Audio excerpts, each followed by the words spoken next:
Un seul geste de toi viendra mon secours.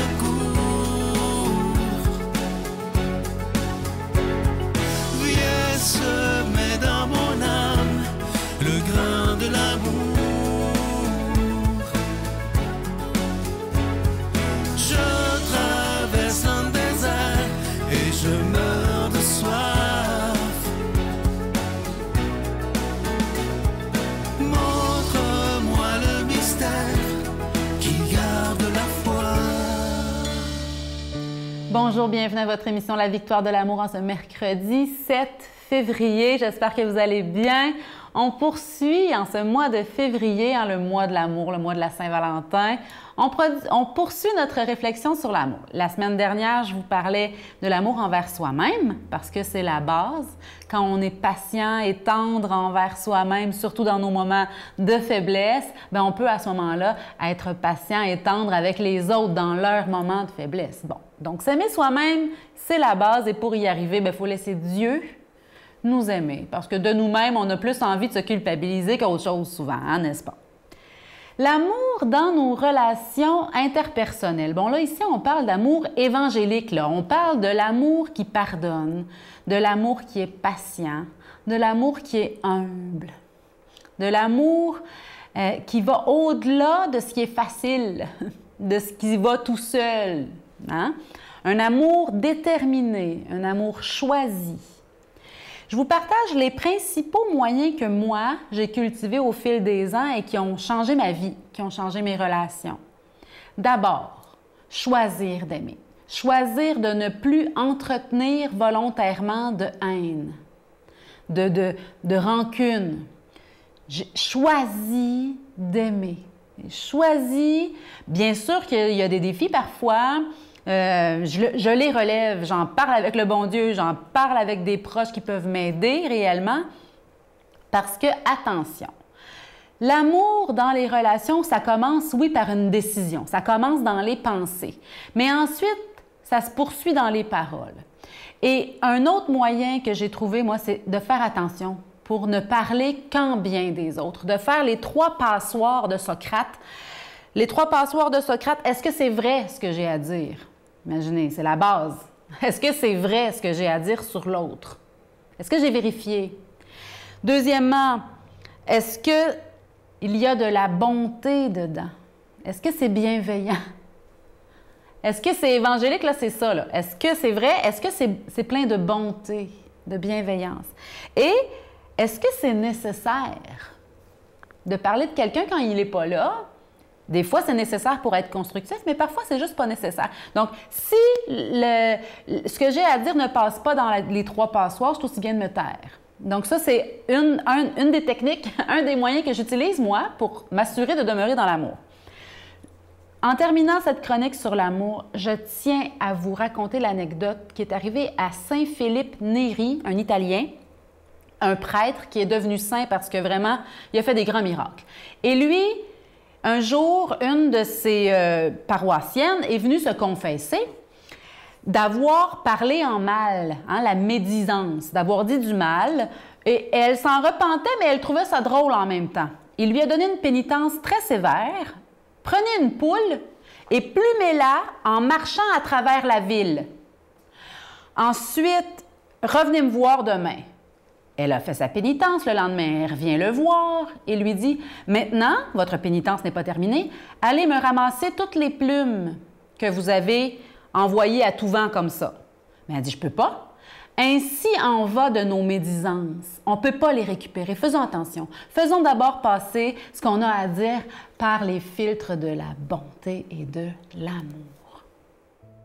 Notre Père qui es aux cieux, que ton nom soit sanctifié, que ton règne vienne, que ta volonté soit faite sur la terre comme au ciel. Donne-nous aujourd'hui notre pain de ce jour. Pardonne-nous nos offenses, comme nous pardonnons aussi à ceux qui nous ont offensés. Et ne nous laisse pas entrer en tentation, mais délivre-nous du mal, car c'est à toi qu'appartiennent le règne, la puissance et la gloire pour les siècles des siècles. Amen. La Victoire de l'amour vous invite à venir vivre des moments inoubliables en Italie en compagnie du Père Michel Marie, Christine Michaud, Miguel Padilla et Sylvain. Nous visiterons Venise, Padoue, Florence, Sienne, Assise et Rome, la ville éternelle. Célébration eucharistique avec le Père Michel Marie. Nous assisterons aussi à l'audience générale avec le Pape François au Vatican, du 2 au 13 juin 2024. Informations et réservations avec Spiro Tour au 514-374-7965 ou 1-866-331-7965. Comme je vous disais la semaine dernière, je suis tellement content de vous présenter ce magnifique cadeau du mois pour le mois de février, qui est le mois de l'amour et de l'amitié. Regardez-le bien à l'écran, ce magnifique cœur en pierre d'agate. Ça vient avec la chaîne qui est en acier inoxydable, donc ça ne ternira pas. C'est la collection 2024. Beaucoup d'entre vous avaient celui de 2023 qui était bleu. Cette année, il est rouge. Il est absolument magnifique. Et c'est avec un don de 25 $. Et si vous en voulez deux, c'est avec un don de 40 $, parce que ça se donne vraiment bien en cadeau. Je vous donne l'adresse. La Victoire de l'amour, case postale 120, succursale Boucherville à Boucherville, le J4B 5E6. Je vous la redonne. La Victoire de l'amour, case postale 120, succursale Boucherville à Boucherville, le J4B 5E6. Également par téléphone, par carte de crédit du lundi au jeudi de 8h à 17h dans le 514-523-4433, 523-4433 ou sans frais le 1-888-811-9291, 1-888-811-9291 et aussi sur notre site Internet qui est une façon très sécuritaire, rapide et efficace de faire votre don. C'est le www.lavictoiredelamour.org. Alors, je vous invite à bien regarder ce magnifique cœur en pierre d'agate. Ça vient avec la chaîne qui est en acier inoxydable, donc ça ne ternira pas. Ce bijou, il est déjà béni et c'est la collection 2024 parce que vous avez été tellement nombreux à aimer celui de l'année dernière et je me suis dit, il faut qu'il soit encore plus beau que l'année dernière et on a trouvé ce magnifique cœur en pierre d'agate de couleur rouge. Merci de ce que vous faites pour la Victoire de l'amour parce que dans quelques jours, ça fera déjà 29 ans qu'on est ensemble. Imaginez, lorsque j'y pense, j'en reviens pas moi-même, mais tout ça, c'est grâce à Dieu et grâce à vous.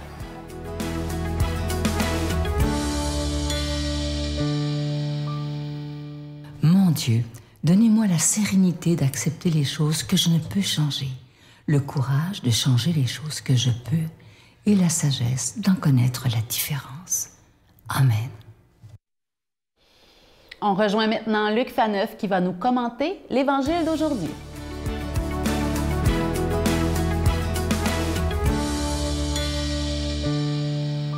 À une semaine de la Saint-Valentin, la fête de l'amour. Mais quand on est chrétien, c'est la fête de l'amour tous les jours, tous les jours. Donc en ce 7 février, l'Évangile qui est une lettre d'amour qui nous est adressée, Jésus va nous rappeler que oui, il est très important de parler pureté. Mais laquelle? Laquelle? Demandons à l'Esprit Saint que cette parole de Dieu nous aide à mieux connaître Dieu, à mieux l'aimer et à mieux le servir. Jésus appela la foule et lui dit, « Écoutez-moi tous et comprenez bien. Rien de ce qui est extérieur à l'homme et qui pénètre en lui ne peut le rendre impur. Mais ce qui sort de l'homme, voilà ce qui rend l'homme impur. » Quand il eut quitté la foule pour entrer à la maison, ses disciples l'interrogeaient sur cette parole énigmatique. Alors il leur dit, « Ainsi, vous aussi, vous êtes incapables de comprendre? Ne voyez-vous pas que tout ce qui entre dans l'homme en venant du dehors ne peut pas le rendre impur, parce que cela n'entre pas dans son cœur, mais dans son ventre, pour être éliminé. » C'est ainsi que Jésus déclarait purs tous les aliments. Il leur dit encore, « Ce qui sort de l'homme, c'est cela qui le rend impur, car c'est du dedans, du cœur de l'homme, que sortent les pensées perverses, inconduites, vol, meurtre, adultère, cupidité, méchanceté, fraude, débauche, envie, diffamation, orgueil, démesure. Tout ce mal vient du dedans et rend l'homme impur. » Acclamons cette parole de Dieu. Louange à toi, Seigneur Jésus. On le sait, la mode est à la pureté. Les aliments biologiques, l'eau pure, les crèmes anti-ceci, anti-cela. Soyez purs. C'est un des slogans du monde. Ah, Jésus n'est pas contre. Jésus n'est pas contre. Ah, mais comme je l'ai dit en intro, quelle pureté! Mais vous savez que les Juifs aussi étaient obsédés, les Juifs du temps de Jésus, encore aujourd'hui, obsédés par l'idée de pureté. Pureté rituelle, avant de prier, avant de rentrer à la synagogue, avant de faire ci, avant de cela, touche ci, fais ça, lave ci. Alimentaire, pureté sexuelle, ou le sang des menstruations, ou le sang... À l'origine, il y a quelque chose de beau là-dedans. Attention, hein? Je suis un peu taquin, mais il y a quelque chose de beau. On s'approche de Dieu, il faut être pur. Tout ce qui concerne Dieu est pur. Puis là, vous faites remplacer pur par propre, par non souillé, non taché. Voilà. Donc, pour s'approcher de Dieu, pour être en relation, pour être correct avec lui, il faut être pur. D'où tous ces interdits. Mais le danger, et les Juifs sont tombés dedans tout à fait complètement, c'est de prioriser l'extérieur et d'oublier l'intérieur. Et Jésus va passer sa vie publique, j'allais dire toute sa vie publique, c'est 3 ans, à rappeler cela. Allô, vous vous trompez de cible. C'est pas l'extérieur qu'il faut purifier, c'est l'intérieur. Et là, merci Jésus. On est débarrassé de toutes les prescriptions alimentaires qui rendent la vie tellement complexe. Évidemment, là, que vous et moi, on n'est pas imbéciles, on ne va pas manger un champignon qui est venimeux, qui va nous tuer et tout le reste. Mais je veux dire, extérieurement, en eux-mêmes, il n'y a aucun aliment, aucun animal qui est impur. Alors, cuisinons-le correctement. Non! L'essentiel, c'est l'intérieur. Ah! Aïe aïe! Ça fait mal. T'es bien habillé, t'es propre, tu sens bon, t'as ta crème anti-rides et tout le reste. Ça se voit. Mais ton cœur, lui? Ton cœur, lui? Le mal vient du dedans. Et là, regardez comme le spectre est large. Toute la médisance. En fait, c'est tous les manques d'amour, hein? Mais ils sont très nombreux. L'orgueil, qui n'est pas un peu orgueilleux? La démesure, la débauche, l'adultère, la cupidité, l'amour de l'argent, l'amour de... Tout est là. Alors la leçon, messieurs, dames, la leçon, il faut purifier le dedans. C'est la leçon de Jésus. Puis Jésus va le rappeler sans arrêt. Priez pour purifier votre cœur. Puis quand vous aurez purifié votre cœur, bien là, forcément, parce que le cœur est pur et tout part du cœur, mais là, vos actions vont être purifiées. Il y aura dans votre vie moins de méchanceté, il y aura plus d'amour, il y aura moins de médisance, il y aura moins de cupidité, il y aura moins de débauche, il y aura moins d'adultère, il y aura moins de tout ce que Jésus met dans la grande catégorie du mal. Et comment on atteint ça? Allô? On n'atteint pas ça en allant acheter un truc dans un supermarché. On atteint ça par ce que vous faites en ce moment. L'écoute, la méditation de la parole de Dieu. On atteint ça par la prière. On atteint ça par les sacrements, surtout l'Eucharistie. Demandons à Dieu de nous bénir, lui qui est Père, Fils, Saint-Esprit. Bonne journée. Je vous salue Marie, pleine de grâce. Le Seigneur est avec vous. Vous êtes bénie entre toutes les femmes, et Jésus, le fruit de vos entrailles, est béni. Sainte Marie, Mère de Dieu, priez pour nous pécheurs, maintenant et à l'heure de notre mort. Amen.